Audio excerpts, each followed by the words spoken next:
And the only way through this is rational analysis of what is being presented. It amazes me that this is considered a radical position. I mean, this is what used to be called a good liberal education. And then somewhere after the 60s, when the government decided that universal public education only created mobs milling in the streets calling for human rights, education ceased to serve the goal of producing an informed citizenry, and instead we took an authoritarian model. The purpose of education is to produce unquestioning consumers with an alcoholic obsession for work. And so it is. But as people who may have had one foot in this system at one point and another foot in it at another, I think it behooves us to be alarmed and to attempt to recapture our souls, essentially, from the nets of a propaganda, market management, commodity obsession, money fetishism, these various extremely infective memes that are spread everywhere. Yeah, a birthright to be left alone. Yeah.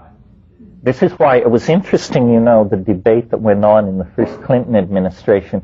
There is no right to privacy in the Constitution. It's something we all talk about and assume, but in fact you can't find a strong legal basis for this. It needs to be articulated. We need a dimension that is free from the potential incursions of those who would manipulate us. The Constitution enshrines the right of a person, I believe, to be secure in one's home and possessions. But that's not a strong enough statement to nail down the right of privacy. This may be the single greatest right which everyone is being denied. Many other people are oppressed in other ways. But we are all denied the right of privacy. Interestingly, years ago, when I got divorced, at some point in these proceedings, you have to file some kind of a court document. I guess it's an intent or a declaration to divorce or something. Within 5 days, my mailbox was crowded with invitations to join singles groups.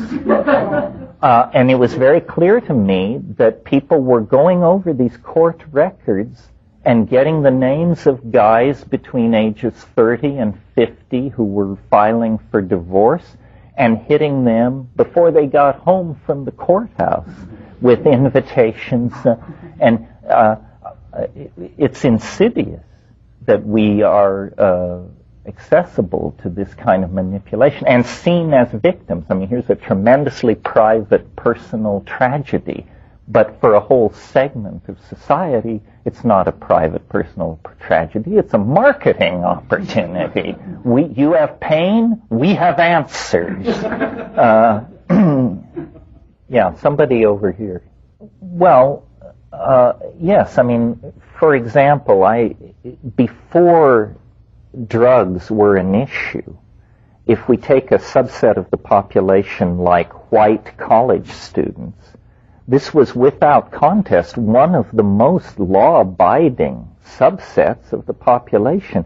White college students are more law-abiding than white stockbrokers or almost any other segment of the population you can name.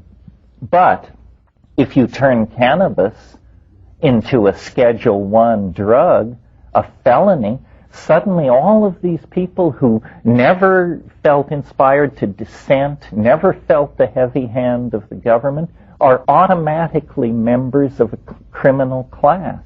And what this does is both radicalize the people so persecuted, and in a feedback loop of paranoia, drive the government then into a frenzy of trying to penetrate, understand, and control this minority group. The idea that states of mind are matters for legal manipulation, it's amazing that that discussion is even taking place in the democracy founded by Thomas Jefferson. How does it happen that American conservatism, which used to stand for the free market economy and a laissez-faire attitude toward life, becomes instead the purveyor of the most draconian and invasive approach to social management ever conceived of? And what I'm talking about is the piss test. The idea that any civilization would tolerate that level of invasion into the lives of its citizens, and that those who would advocate it would dare to call themselves conservatives. In the whole Marxist episode, nobody ever was asked to piss in a cup in the Soviet Union or Mao's China to establish their loyalty to the government or the corporation, and yet that went down here with barely a murmur. Yeah. Yes, for parents.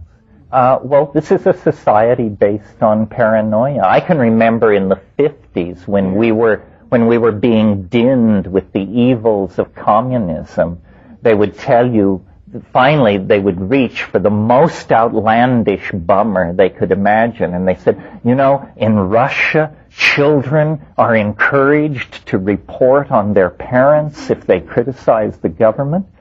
Well, my God, now in America, if children report on their parents and the parents are dragged away to prison, the mainstream straight people stand up and applaud. This is a wonderful example of the nuclear family functioning at its maximum best.